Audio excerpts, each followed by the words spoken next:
இன்றைக்கி carrot beans பொரியல் எப்படி செய்யலான்னு பார்க்கலாம். பாருங்கள், பாத்திரம் வச்சு நல்லா சூடானதும் நான் தேங்காய் எண்ணெய் சேர்த்துருக்கேன். தேங்காய் எண்ணெய் சேர்த்துட்டு 1 ஸ்பூன் கடுகு, உளுந்து, சீரகம் எல்லாம் நல்லா பொரிச்சு வரட்டும். இப்போது 2 பெரிய சைஸ் வெங்காயத்தை நல்லா கட் பண்ணிவிட்டு 2 பச்சை மிளகா, 3 பச்சை மிளகா கூட சேர்த்துக்கோங்க. அப்புறம் கொஞ்சம் கருவேப்பிலை போட்டு நல்லா கொஞ்சம் உப்பும் போட்டு நல்லா வதக்கி எடுத்துக்கலாம். ஒரு கண்ணாடி பதத்துக்கு வதங்கினா போதும் பொரியலுக்கு.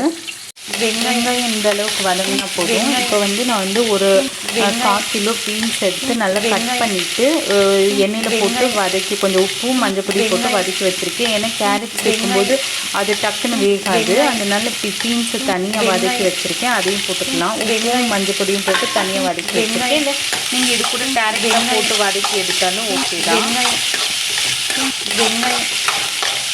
வெங்காயம் இப்போ பீன்ஸை ஒரு 2 செகண்ட், ஏன்னா ஆல்ரெடி வதக்கிருந்தோம். இப்போ கொஞ்சம் போட்டு வதக்கியாச்சு.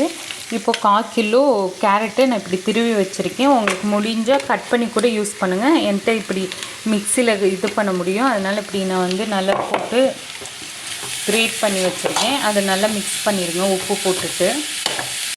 இப்போ உப்பு போட்டு கேரட்டை நல்லா மிக்ஸ் பண்ணியாச்சு. இப்போ கொஞ்சமாக ஒரு 4 ஸ்பூனுக்கு இல்லை 4 to 5 ஸ்பூன் தண்ணி எடுத்து இப்படி மேலாப்பில் ஊற்றி விட்டுருங்க.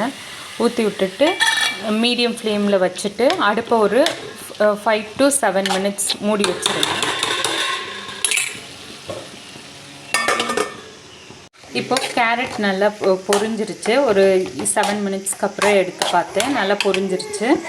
இப்போ என்ன பண்ணியிருக்கேன்னா கொஞ்சம் தேங்காய் நல்லா திருவி வச்சுருக்கேன். ஒரு 4 ஸ்பூனுக்கு அதை கொட்டிட்டு நல்லா மிக்ஸ் பண்ணிக்கோங்க. உங்கள்கிட்ட பீனட் இருந்தால் அது கூட நல்லா வறுத்துட்டு போடுங்க, நிலக்கல்ல கூட, அதுவும் நல்லாயிருக்கும்.